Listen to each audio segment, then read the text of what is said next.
No último vídeo aqui do canal, eu fiz uma análise completa do elenco do Palmeiras e vocês perguntaram nos comentários: "Tá, mas e se a gente comparar com os elencos de Flamengo e de Atlético Mineiro, que são os principais concorrentes do Palmeiras aí nesse início de 2023?" Muito bem, é isso que eu vou fazer hoje. A gente vai ver nesses elencos e nos times titulares também de Palmeiras, Flamengo e Atlético Mineiro, onde que a gente sai atrás, onde a gente sai na frente e mais pro final do vídeo eu vou te contar qual que é o trunfo do Palmeiras para ganhar títulos, algo que só o Palmeiras tem e que na minha visão está sendo até pouco falado. Vem comigo.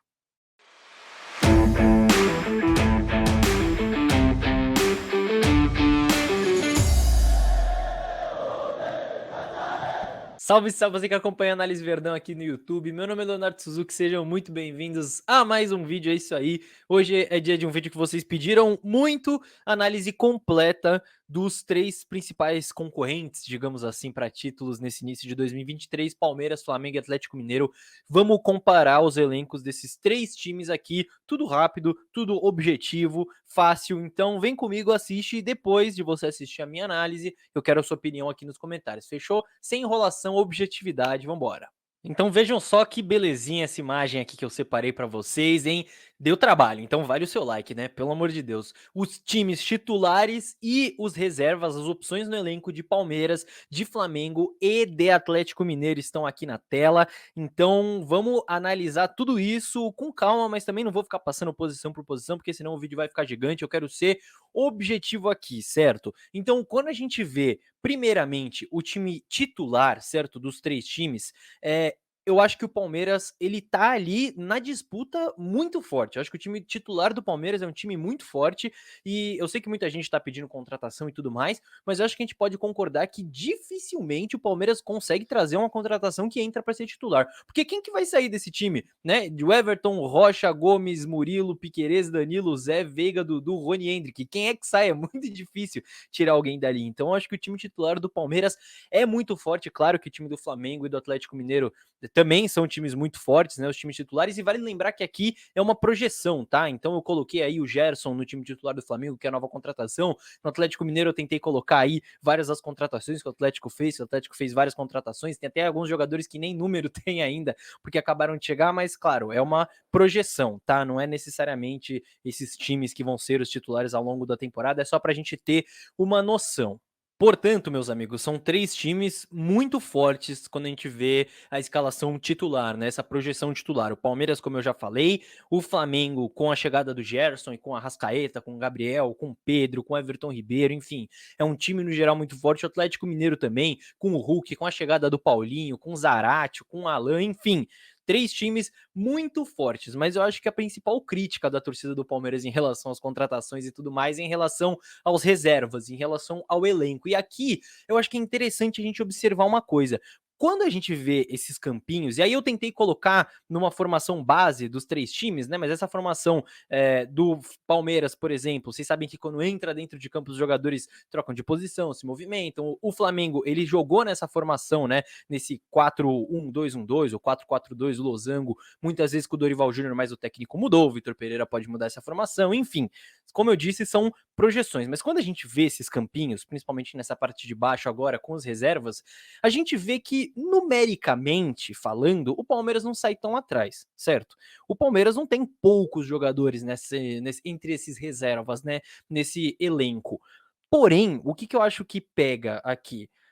Duas coisas. Primeiro, o Palmeiras tem muitos jogadores aí, porque tem vários jogadores subindo das categorias de base, né? Então a gente tem ali o Garcia, o Fabinho, John, Giovani, enfim, vários jogadores subindo, e claro, isso não está errado. Porém, eu acho que um ponto principal é que quando a gente olha para Flamengo e para Atlético Mineiro, a gente vê alguns jogadores de peso nesse banco de reservas, né? E os reservas que estão ali no Palmeiras, mas que não são da base, não são necessariamente esses jogadores de peso, né? Você tem ali o Atuesta, que ainda não se afirmou, o Tabata, que ainda não se afirmou, o Breno Lopes, que tem um teto ali do que pode entregar, que a gente sabe bem, Flaco Lopes e Merentiel também não se afirmaram ainda, o Merentiel pode até sair emprestado, Navarro, enfim, a mesma coisa, não se afirmou. Então a gente tem vários jogadores ali que não estão 100% afirmados, certo? E que não são jogadores que vão entrar no segundo tempo e mudar uma partida, né? De 8 a 80, da água para o vinho. Claro que tem jogadores que têm potencial para isso, né? com uma pré-temporada e tudo mais, eles podem evoluir em 2023. Mas hoje, nesse momento, não são jogadores que podem mudar uma partida nesse sentido. E quando a gente vê o Flamengo, por exemplo, esse time reserva do Flamengo, a gente vê nomes como Vidal, né? Nomes como Thiago Maia, que é um baita volante, o Everton Cebolinha, que é um atacante que tem bastante grife. Quando a gente vê os reservas do Atlético Mineiro também, o Atlético tem até ainda mais número, e a gente vê, por exemplo, o Otávio, que é um baita volante, a gente vê o Igor Gomes contratado, a gente vê o Rubens, que é muito bom, Pedrinho, Pavon, enfim, é um elenco bastante recheado. Então, eu acho que aí tá a principal crítica, né, nessa questão do elenco do Palmeiras, e aí eu vou concordar que o Palmeiras fica de fato atrás de Flamengo e de Atlético Mineiro nesse sentido, não numericamente, mas nesses jogadores que podem mudar o cenário da partida ou que não caem muito do nível do titular, né? Então, por exemplo, se a gente perde o Dudu nesse momento, a gente colocar um Tabata, um Giovani, um John, não é a mesma coisa. Agora, se o Flamengo, por exemplo, perde o Gerson, entra o Vidal, se o Atlético Mineiro perde ali o Paulinho, que acabou de chegar, entra um Pavon, enfim, esse negócio, né? Vocês já entenderam. Agora, só vale lembrar que no último vídeo, como eu disse, eu fiz análise completa do elenco do Palmeiras, tá? Então, se vocês quiserem ver a minha análise, posição por posição, só do elenco do Palmeiras, eu vou deixar aqui no card, ver lá, e lá eu falo onde eu acho que o Palmeiras precisa ou não contratar, certo? Agora, eu falei no início do vídeo, também tá no título do vídeo, claro, que o Palmeiras tem um trunfo para usar nessa temporada de 2023, certo? E que, para mim, é o trunfo que faz o Palmeiras estar à frente de Atlético Mineiro e de Flamengo, não falando em termos de elenco, mas é um trunfo que também tá no banco de reservas, que é o tempo de trabalho da nossa comissão técnica. Calma que eu vou te explicar. Isso aqui não é nem para ficar exaltando a nossa comissão técnica e tudo mais, que são muito bons. Não, não é nem isso, é pra gente prestar atenção na situação em que Atlético Mineiro e Flamengo se encontram. Porque o Atlético Mineiro contratou o Eduardo Cudê, que no último trabalho que teve aqui no Brasil, no Internacional, estava com o Inter ali nas primeiras posições, né, brigando por liderança e tudo mais. Porém, na primeira oportunidade que ele teve de ir para a Europa, ele foi, certo? Ele deixou o Inter aqui no meio do campeonato. Foi lá para o Celta de Vigo, acabou saindo, voltou para o Brasil, conseguiu vir para o Atlético Mineiro. Cara, nada me garante que se no meio da temporada, com o final da temporada europeia, o reinício da temporada europeia no meio do ano, se pintar outra proposta de um time europeu mais ou menos ali, que nem o Celta de Vigo, que é um time de terceira, quarta prateleira na Europa, nada me garante que ele não vai deixar o Atlético Mineiro na mão do mesmo jeito que ele fez contra o Internacional.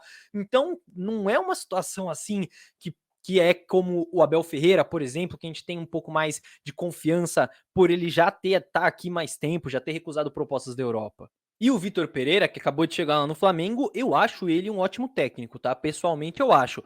Porém, a relação Vitor Pereira e Flamengo já começa meio torta por toda essa polêmica, né? Dizem que o que começa errado termina errado também. Mas ele também é um cara que não dá para confiar muito na palavra, né? A gente viu nessas últimas semanas, últimos meses, toda essa situação com o Corinthians, a sogra, o Flamengo e tudo mais. E se chega uma proposta da Europa também no meio do ano? Será que ele não deixa o Flamengo na mão? Do mesmo jeito que ele deixou o nosso rival lá na mão para ir pro Flamengo depois? E ele também é um cara bastante exigente, tem um perfil bem diferente do Dorival Júnior, por exemplo. O elenco do Flamengo é um elenco que tem muitos egos, né? Agora com o Gerson, mais um. Enfim, não é uma matemática tão simples assim. E aí a gente volta para o Palmeiras, que não tem um elenco melhor do que esses times. Eu também não tô falando que o Vitor Pereira vai dar errado ou que o Cudê vai dar errado, não é isso.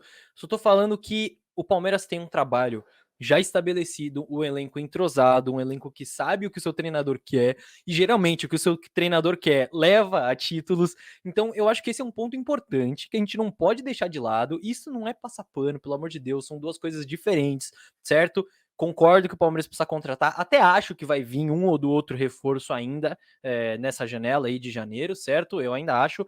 Mas enfim, é fato, o Palmeiras precisa contratar. Falei isso no último vídeo, estou falando aqui agora. Porém, paralelamente a isso, a gente não pode ignorar esse fato de que tempo de trabalho, treinador estabilizado, elenco entrosado, base mantida, faz diferença também, tá? Faz diferença também, e eu acho que esse é o grande trunfo do Palmeiras para essa temporada, porque, querendo ou não, rapaziada, se a gente volta um ano atrás, na última temporada, para 2022, o Palmeiras até fez mais contratações, contratou ali, acho que uns 5 ou 6 jogadores antes da temporada começar, mas a gente vinha críticas da mesma maneira, certo? De que faltava um jogador ali, faltava um jogador aqui. Eu mesmo critiquei bastante nesse sentido. Eu achava que o elenco estava insuficiente. e mesmo assim o Palmeiras foi lá e ganhou justamente o Brasileirão, que é, teoricamente, né, o campeonato que premia o melhor elenco, que premia a regularidade, e que foi o que muita gente bateu ali no Abel, falando que ele não era treinador de pontos corridos, que o elenco do Palmeiras não estava pronto para isso, enfim. Estamos aqui na mesma situação. Claro que eu acho exagero o Palmeiras não contratar ninguém, mas também não dá pra gente ficar ignorando o que é importante, que é a manutenção do trabalho do Abel Ferreira, que é o melhor trabalho do clube brasileiro no século. Mas enfim, já falei demais, eu quero a sua opinião aqui nos comentários, por favor, então me conta aí o que você achou desse comparativo, depois pode voltar, pausa o vídeo, vê lá, nome por nome, aqueles elencos, Palmeiras, Flamengo, Atlético, eu não quis ficar passando um por um, porque ia demorar pra caramba, né, mas enfim, volta lá, dá uma olhada, comenta aqui o que você acha, e não esquece de ir no último vídeo também que eu postei aqui no canal, pra ver minha análise completa só do elenco do Palmeiras, pra ver onde eu acho que precisa de contratação, onde que não precisa. Fechou, rapaziada? Espero a participação de vocês aqui nos comentários. E claro, pô, você chegou até aqui e não deixou o seu like e ainda não tá inscrito, pô, pelo amor de Deus, né? Deixa o like aí que não custa nada e se inscrever também é de graça. Tem muito conteúdo bacana vindo por aí em 2023, inclusive análise pós-jogo, todos os jogos, ok? Vai ter análise pós-jogo de todos os jogos no mesmo dia do jogo. Então teve o jogo, a gente já vai postar a análise pós-jogo logo depois, então inscreva-se, ative o sininho, porque tem muita coisa boa pela frente. Fechou? Vejo todos numa próxima. Tchau, tchau.